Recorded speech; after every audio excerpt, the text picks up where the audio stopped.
Let me show you how to enable picture-in-picture mode on any Samsung S10 series tablet. So first what you want to do is simply go to your settings and then go to your app settings over here, and then you simply click these three dots here, click special access and find the picture-in-picture.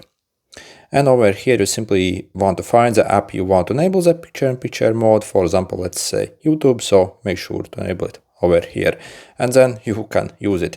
By the way, for example, if you also want to use it for YouTube, then recently actually YouTube made some changes where the picture-in-picture mode is available only if you have the premium YouTube subscription. So I think that's a bit stupid. So yeah, if you're wondering why, for example, you can't get your video, for example, to play in the background or do something else on YouTube, again, that requires premium account. So a bit stupid, so yeah, but it is what it is. Okay, good luck.